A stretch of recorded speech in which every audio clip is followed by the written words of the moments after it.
একাদশীর দিন দোকান থেকে ক্রয় করা মিষ্টি আহার করা যায়। অনেকে বলে এতে কি হয়? তুমিও জানো না, আমিও জানি না। আগে খাঁটি জিনিস ছিল, এখন খাঁটি বলে কোনো কিছু এই মিষ্টির মধ্যে ময়দা জাতীয় কিছু মেশানো হয়। আর যদি না মেশায় এত সুন্দর গোল গোল বড় বড় রসগোল্লা বানানো সম্ভব না। যদি বিশ্বাস না হয় বাড়িতে গিয়ে আজকে ছানা কেটে বাড়িতে ঘরে রসগোল্লা বানিয়ে দেখো, তাহলে বুঝতে পারবে দোকানের রসগোল্লা এত সুন্দর কেন হয়। এ কারণে দোকান থেকে ক্রয় করা মিষ্টি দই পর্যন্ত আহার করা উচিত।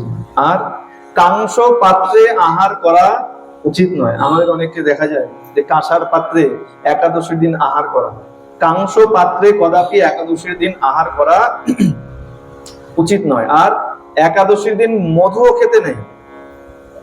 একাদশীর দিন মধু খেতে নেই। অনেকে চিন্তা করে যে মধু খাওয়া যায় না, একাদশীর দিন মধু আহার করা যায়।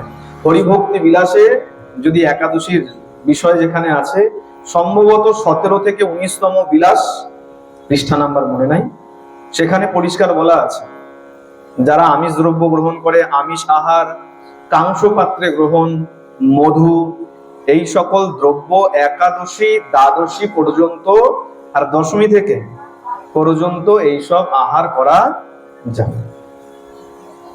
আর সব থেকে বড় কথা, শাস্ত্রের কথা, একাদশী করছো আর মনে মন যদি অপরকে নিয়ে কুচিন্তা করছো, তাহলেও সেই একাদশীর কোনো ফল লাভ হবে।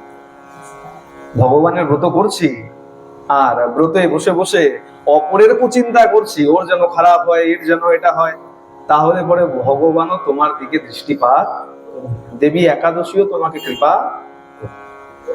সুতরাং নিজের মনকে সবার প্রথমে নির্মল করে যদি একাদশী ব্রত করো, তাহলেই একাদশী সফল। নাম জপ করি, নাম জপ করতে করতে মন এদিকে কেন যেতে না পারে? বলে নাম জপ করতে করতে মন যদি অপরের কুচিন্তায় লেগে যায়, ওই জপও বিফল হয়ে যাবে। এ কারণে জপ সবসময় একদম একনিষ্ঠ ভাবে এক জায়গায় বসে, বলে সব থেকে উত্তম অন্ধকার ঘর করে নাও আর ভগবানের চিত্রপট সামনে রেখে নাও, আর একটা প্রদীপ জ্বালিয়ে দাও সামনে, আর তার দিকে তাকিয়ে আসনে উপবিষ্ট হয়ে সংখ্যাবদ্ধ যে জপ, গুরুদেবকে যেটা বলেছো যে গুরুদেব আমি 4 মালা করব, আমি 6 মালা করব, 8 মালা করব, 10 মালা করব, যে সংখ্যা বলেছো একদম একনিষ্ঠ ভাবে বসে সেই জপ করা উচিত। ঠিক তদ্রূপ একাদশীর দিনও মনকে পবিত্র রাখা উচিত। সেগুলো